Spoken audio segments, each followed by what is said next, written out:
Hello दोस्तों, I am your host Rajni and welcome to our special programme Bollywood classic. 10 बज चुके हैं और इस रात के 10 बजते ही हम हमेशा करते हैं जिक्र आप सबके साथ हमारी स्पेशल रिपोर्ट को लेकर। आज की हमारी स्पेशल रिपोर्ट तैयार की गई है बॉलीवुड के उस दिग्गज अभिनेता को लेकर जो भले ही आज हमारे बीच नहीं है, लेकिन उनके जाने के बाद उनसे जुड़ी कुछ यादें हमारे पास है। आज हम उन्हीं की जिंदगी से जुड़ा कुछ ऐसा सच दिखाएंगे आपको, कुछ ऐसे राज पर से पर्दा उठाएंगे जिन्हें देखकर आप भी हैरान होंगे।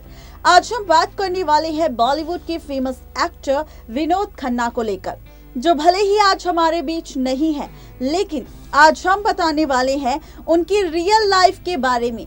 रियल लाइफ में तो आपने उन्हें हर किरदार को निभाते हुए फिल्म इंडस्ट्री में देखा होगा, लेकिन उनकी रियल लाइफ की जिंदगी कितनी दर्द भरी थी, कितना सफर उन्होंने अपनी जिंदगी का तय किया और इस सफर में साथ देने के लिए परिवार का कौन सदस्य उनके आखिरी सांस तक उनके साथ रहा, इन सभी बातों पर करेंगे खुलासा। लेकिन यहाँ नहीं, रिपोर्ट में बताएंगे कि आखिर विनोद खन्ना ने कैसे अपनी जिंदगी में की 2 शादियां और 2 शादियों के बाद भी उन्होंने ले लिया यहाँ पर आश्रम में रहने का फैसला। क्या है पूरी सच्चाई, देखिए ये रिपोर्ट। बॉलीवुड के सुपरस्टार विनोद खन्ना भले ही आज हमारे बीच ना हो, लेकिन उनकी एक्टिंग और उनका अंदाज आज भी उनके फैंस के दिलों में है।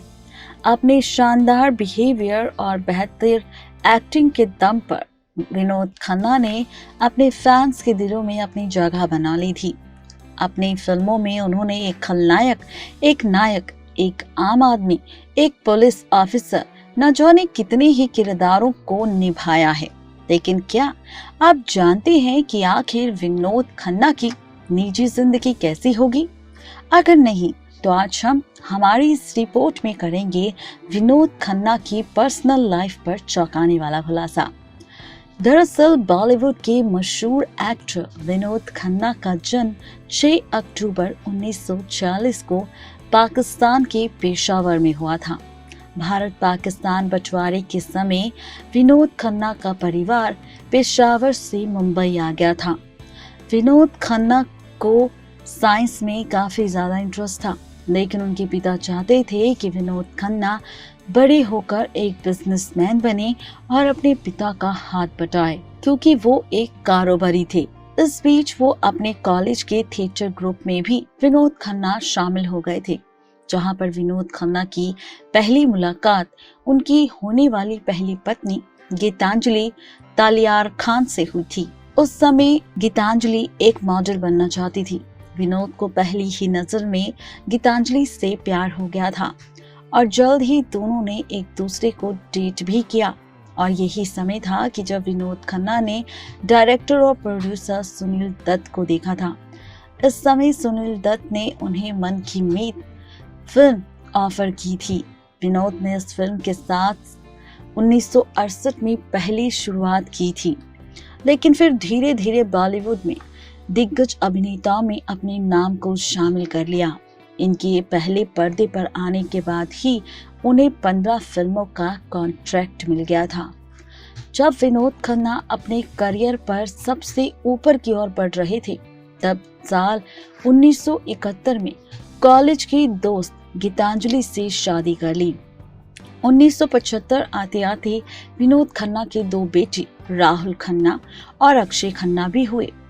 इनके परिवार बड़ा ही अच्छे तरीके से चीजों को लेकर मेंटेन कर चलता है। विनोद खन्ना रविवार को काम नहीं करते थे, क्योंकि वो अपनी पत्नी और बच्चों के साथ समय बिताना चाहते थे। वो अपनी पत्नी और बच्चों के लिए काफी ज्यादा लॉयल थे। इस बीच विनोद खन्ना के मन में संन्यास का ख्याल आया। इसकी तलाश में खन्ना का ओशो के आश्रम की ओर रुख करने का फैसला ले लिया, जहां पर खन्ना परिवार का जीवन सबसे बेहद खराब दौर में पहुंच गया। इस आध्यात्मिक परिवर्तन से परिवार के लिए बनाया हुआ सब कुछ बेकार हो गया।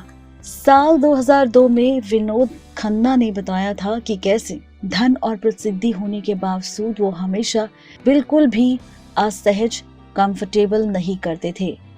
वो कुछ ढूंढ रहे थे जो उन्हें ओशो के आश्रम में ले गया। जल्द ही विनोद खन्ना ने ओशो पंथ से इतना आध्यात्मिक जुड़ाव कर लिया कि उन्होंने अपने करियर को छोड़ दिया और आश्रम के काम को देखने के लिए यूएस चले गए। इसके बाद पत्नी गीतांजलि से भी उनकी दूरियां बढ़ गई। हालांकि वो फोन पर अपने परिवार से कभी कभी बातचीत किया करते थे। बच्चे अपने पिता को यानी कि विनोद खन्ना को काफी ज्यादा चाहते थे।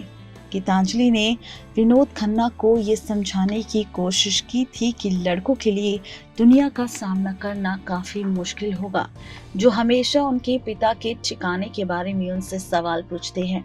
यही वजह थी कि साल 1985 में गीतांजलि और विनोद एक दूसरे से अलग हो गए।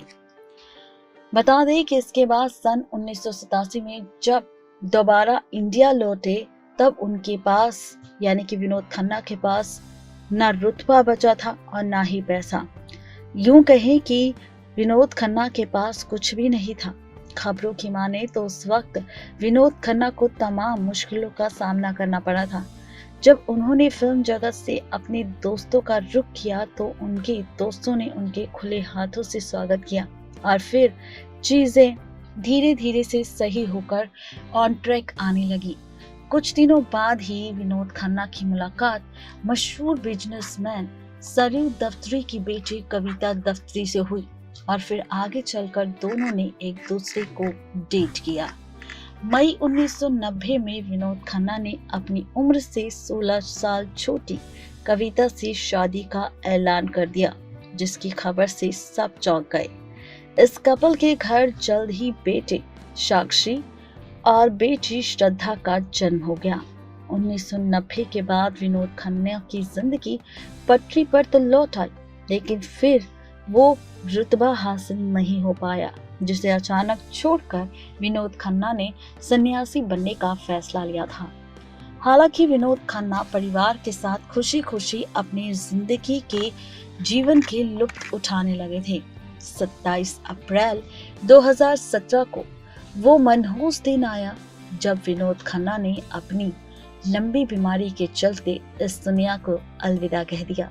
सुपरस्टार विनोद खन्ना हमेशा हमेशा के लिए दुनिया को अलविदा कह गए।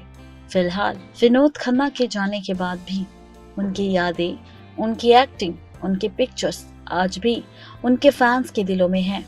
जहां पर फैंस सिर्फ यही कहते हैं कि अगर विनोद खन्ना ने उस वक्त संन्यास नहीं लिया होता तो शायद वो अपनी पहली पत्नी और परिवार के साथ काफी खुश रहते और उनके परिवार और बच्चों के साथ उनके बेटे अक्षय खन्ना और दूसरे बेटे का भी करियर बन जाता और वो दोनों पूरी तरह से ठीक रहते। तो ये है विनोद खन्ना की वो लव स्टोरी, जहाँ पर 2 पत्नियों के बाद भी अपनी जिंदगी को सुकून से नहीं जी पाए विनोद खन्ना। नेक्स्ट लाइफ से रजनी की रिपोर्ट। तो देखा आपने कि विनोद खन्ना ने किस तरह आश्रम में रहने का फैसला ले लिया था। अपने परिवार से दूर, पत्नियों से दूर उन्होंने ले लिया था संन्यास और कर लिया था फैसला इस प्यार परिवार को छोड़ने का। तो ये थी आज की स्पेशल रिपोर्ट विनोद खन्ना की। कैसी लगी आप सबको ये नीचे कमेंट सेक्शन में बताना बिल्कुल ना भूलें। और साथ ही आपसे दरख्वास्त है कि अगर आप किसी और बॉलीवुड स्टार की बातें जानना चाहते हैं या उनके लव स्टोरी से जुड़ा कोई सच, हमें उनके नाम जरूर बताएं। हमारी कोशिश रहेगी कि हम आपको रूबरू करवाएं उस सेलिब्रिटी की रियल लाइफ जिंदगी से। आज के लिए सिर्फ इतना ही, मुझे दीजिए इजाजत। Good bye.